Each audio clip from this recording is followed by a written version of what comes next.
نحمده ونصلي على رسوله الكريم اما بعد فاعوذ باللہ من الشیطان الرجیم بسم اللہ الرحمن الرحیم۔ تقریباً 500 سال بعد وقت نے عجیب کروٹ لی۔ حضرت عمر فاروق رضی اللہ عنہ نے جس بیت المقدس کو 16 ہجری میں انسانی خون کا ایک قطرہ بہائے بغیر فتح کیا تھا، اسی متاع عزیز کو اسلام کے وارثوں نے 491 ہجری میں ذلت اور رسوائی کے ساتھ گما دیا، جس کے نتیجہ میں ایک مضبوط عیسائی ریاست قائم ہو گئی اور ایک انتہائی مؤثر عیسائی گاڈفرے یروشلم کا شہنشاہ بن گیا۔ اس سے پہلے دو اور عیسائی سلطنتیں انطاکیہ اور اڈیسا قائم ہو چکی تھیں۔ اڈیسا پر جوسلن ثانی کی حکومت تھی، جو اپنی مذہبی عصبیت میں شاہی یروشلم گاڈفرے سے کسی طرح بھی کم نہیں تھا۔ یروشلم انطاکیہ، روم اور قسطنطنیہ کے بعد مذہبی تقدس کے اعتبار سے اڈیسا کو عیسائی دنیا میں 5واں درجہ حاصل تھا۔ تاریخی لحاظ سے اس شہر کو الجزیرہ کی آنکھ سمجھا جاتا تھا۔ صلیبیوں نے یہاں زبردست فوجی طاقت جمع کر رکھی تھی اور اس کے ساتھ ہی اڈیسا کو یروشلم کی تائید سرپرستی بھی حاصل تھی۔ مسلمانوں کو اس شہر کی جنگی اہمیت کا بخوبی اندازہ تھا اور وہ اڈیسا کو اسلامی اقتدار کے لیے خطرہ سمجھتے تھے۔ نتیجن 1110 عیسوی سے لے کر 1115 عیسوی تک مسلمانوں نے اس شہر پر مسلسل کئی حملے کیے مگر فتح حاصل نہ کر سکے، یہاں تک کہ شدید مایوسی کے عالم میں تھک کر بیٹھ گئے۔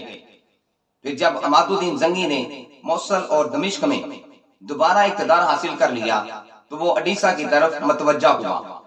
اس موقع پر اس کے بعد مشیروں نے مشورہ دیتے ہوئے کہا، سلطان کو اڈیسا پر حملہ کرنے کی بجائے اپنے علاقوں کے استحکام کی فکر کرنی چاہیے۔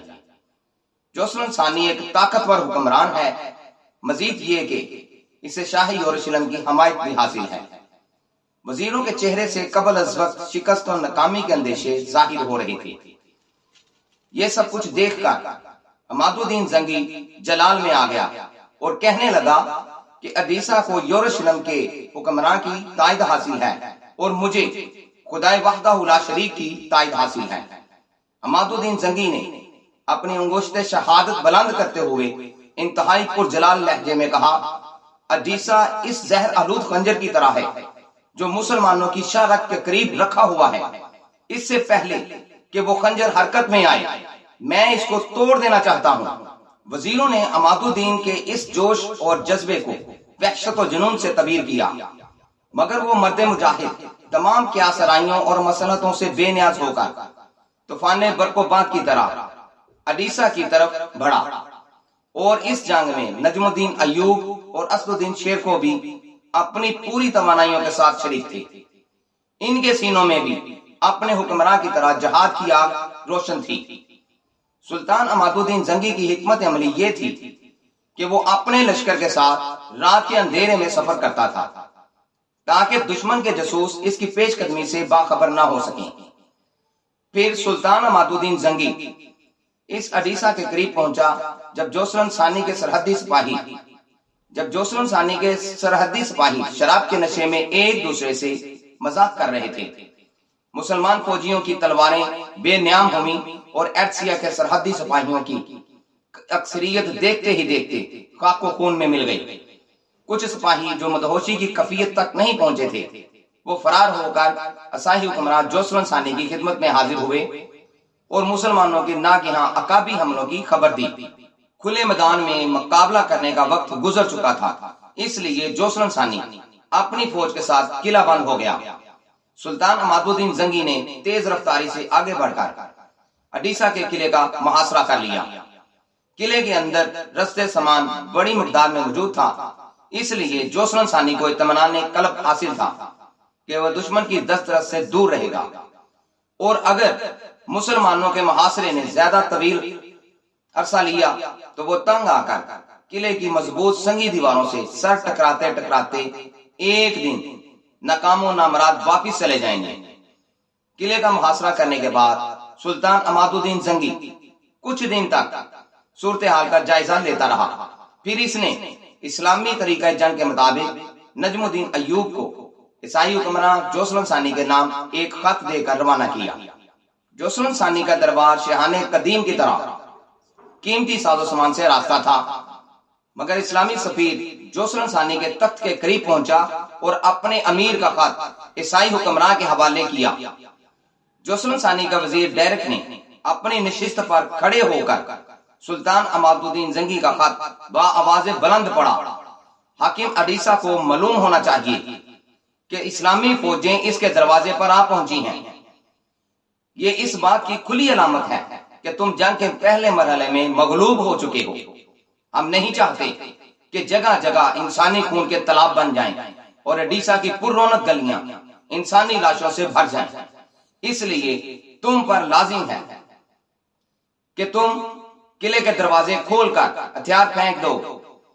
اس صورت میں ہم تمام عیسائیوں کے جان و مال اور عزت و آبرو کی حفاظت کی مکمل ذمہ داری دیتے ہیں، ورنہ پھر تلوار ہی فیصلہ کرے گی کہ کون تخت نشین ہوتا ہے اور کون زیر زمین۔ سلطان عماد الدین زنگی کا خط سن کر عیسائی حکمراں جوسلم ثانی غضبناک ہو گیا اور پھر اس نے اپنے وزیر ڈیرک کے ہاتھ سے مراسلہ چھین کر اسے پرزے پرزے کر دیا۔ پھر انتہائی تحقیر آمیز لہجے سے نجم الدین ایوب کی طرف مخاطب ہوتے ہوئے بولا، اپنے سلطان سے کہہ دینا کہ اس کے خط کا یہی جواب ہے۔ نجم الدین ایوب باوقار انداز میں چلتا ہوا حاکم اڈیسا کے دربار سے نکل گیا۔ پھر اس نے عماد الدین زنگی کی خدمت میں حاضر ہو کر سارا ماجرا بیان کر دیا۔ سلطان زنگی نے جوسلم ثانی کے اس طرز عمل کے جواب میں ایک لفظ بھی نہیں بولا۔ وہ گہری سوچ میں ڈوبا ہوا تھا اور اس کے ہونٹوں پر ہلکی سی مسکراہٹ نمایاں تھی۔ دوسرے دن سلطان عماد الدین زنگی نے نماز فجر میں اپنے لشکر کی امامت کی۔ پھر طویل دعا مانگنے کے بعد اس نے اپنے سپاہیوں کو قلعے کی فصیل کے مختلف حصوں پر حملہ کرنے کا حکم دیا۔ منجنیکوں سے 28 دن تک مسلسل سنگباری کی گئی، یہاں تک کہ سامنے والی دیوار میں بڑے بڑے شگاف پڑ گئے اور مسلمان سپاہی قلعے میں داخل ہو گئے۔ بعض مورخین کا خیال ہے کہ سلطان عماد الدین زنگی نے برودی سرنگیں بچھا رکھی کی تھیں۔ بعض مورخین کا خیال ہے کہ سلطان عماد الدین زنگی نے برودی سرنگیں بچھا کر قلعے کی دیواروں کو توڑا۔ ہمارا خیال ہے کہ 1144 عیسوی میں برود ابھی ایجاد ہی نہیں ہوا تھا۔ یہ عیسائی مورخین کا جھوٹ اور بہتان ہے۔ وہ برودی سرنگوں کا ذکر کر کے یہ ثابت کرنا چاہتے ہیں کہ قلعہ شکنی میں سلطان عماد الدین زنگی کی جاں بازی اور جنگی حکمت عملی کا کوئی دخل نہیں ہے۔ بس یہ برودی سرنگوں کا کمال تھا کہ جوسلم ثانی کے مضبوط قلعے کی دیواریں زمین بوس ہو گئیں اور اسلامی لشکر اندر داخل ہو گیا۔ اس واقعہ سے 50 سال پہلے شاہی یروشلم گاڈفرے نے بیت المقدس کی فتح کے وقت جس بے رحمی کے ساتھ مسلمانوں کا خون بہایا تھا، اہل ایمان وحشت و درندگی کے اس منظر کو ابھی تک نہیں بھولے تھے اور ان کے سینے آتش انتقام سے دہک رہے تھے۔ یہی وجہ تھی کہ سلطان عماد الدین زنگی کے سپاہی قلعہ اڈیسا کی اینٹ سے اینٹ بجا دینا چاہتے تھے۔ اسی جذبے کے تحت مسلمانوں کا حملہ اس قدر شدید تھا کہ عیسائی سپاہیوں کی صفیں درہم برہم ہو کر رہ گئیں۔ خود سلطان عماد الدین زنگی کے جوش کا یہ عالم تھا کہ اپنے محافظ سپاہیوں کو پیچھے چھوڑ کر اکیلا دشمن کی صفوں میں گھس جاتا۔ جنگ اڈیسا میں یہ کئی بار ہوا۔ نجم الدین ایوب اور اسد الدین شیر کو سلطان کے دوش و دوش لڑ رہے تھے۔ دونوں بھائیوں نے کئی مرتبہ سلطان کو سمجھانے کی کوشش کی، آپ خود کو ہلاکت میں نہ ڈالیں، کسی فرما روا کے لیے یہ طریقہ جنگ مناسب نہیں۔ سلطان عماد الدین زنگی اپنے سپہ سالاروں کو سخت لہجے میں جواب دیتا، ہلاکت و عافیت صرف اللہ کے اختیار میں ہے، قبر کی رات تو قبر میں ہی آئے گی۔ پھر چند